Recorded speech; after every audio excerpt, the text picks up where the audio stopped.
You're in flood zone AE, your bank is requiring flood insurance, there's no way around it. But why is it that one neighbor pays around $450 a year and another pays around $3,000 a year in the same neighborhood?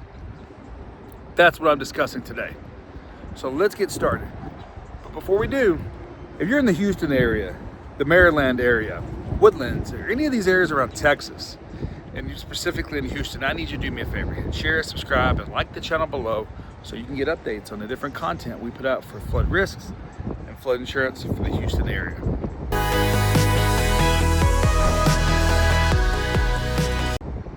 Hi, I'm Chris with the Flood Insurance Guru. More than a decade ago, I bought a house in a high-risk flood zone and almost lost my house because of high-end flood insurance premiums. And I've been helping Houston homeowners now for almost 20 years understand flood risks and flood insurance, even since the days of Hurricane Katrina. Today, we're talking about same neighborhood, drastic pricing difference, even though they're in the same flood zone.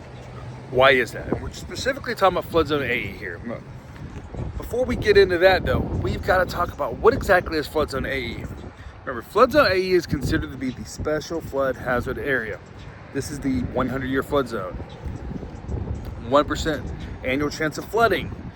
This is typically, if you have a mortgage, this is where flood insurance is going to be required. So, if all these properties in this part of Houston are in flood zone AE in the same neighborhood, you know, even some areas like Maryland, Woodlands, all these areas, some people pay $450, some people pay $3,200. Why is it such a drastic difference? Well, today I'm talking about two factors we've discovered after helping hundreds of homeowners in Houston. That is the replacement cost of the property and the elevation. First of all, let's look at the replacement cost. Remember, the National Flood Insurance Program no longer uses flood zones to determine its rates.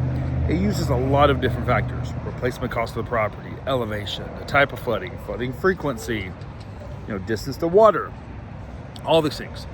For a long time, distance to water really didn't have much of an impact on the actual rates until Risk Rating 2.0 came out in 2021.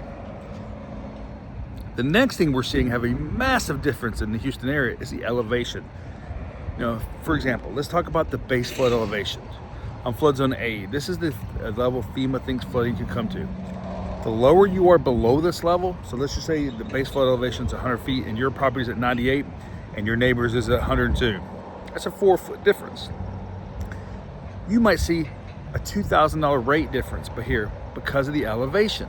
The lower you are below that base flood elevation. Now look, with Risk Rating 2.0, it is looking more now at the lowest rated floor, but still, if you're below that, then this is where you can see the significant difference.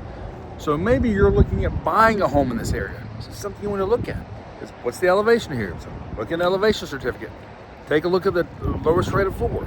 Take a look at the lowest adjacent grade compared to that base flood elevation. This can kind of give you an idea of where those premiums are going to be at. Then look at your replacement costs. Is home A have a higher replacement cost than home B? Well, once again, this could have a big impact. So these are two factors that we see impacting flood insurance costs the same for each flood zone, no matter the flood zone's not different here. So if you're facing challenges with flood insurance in Houston, you're trying to minimize this cost. Hey, I don't understand why. I gotta have it. My house is never flooded, and I'm in Houston. Then it's 3 simple steps. Step 1, fill out the form on our website. Step 2, connect with myself or one of our risk advisors. Step 3, finalize your new flood insurance policy. It's that simple. I'm Chris with the Flood Insurance Guru, and I'll say thank you for watching today's video. Don't forget to hit share, subscribe, and like the channel below. Thank you.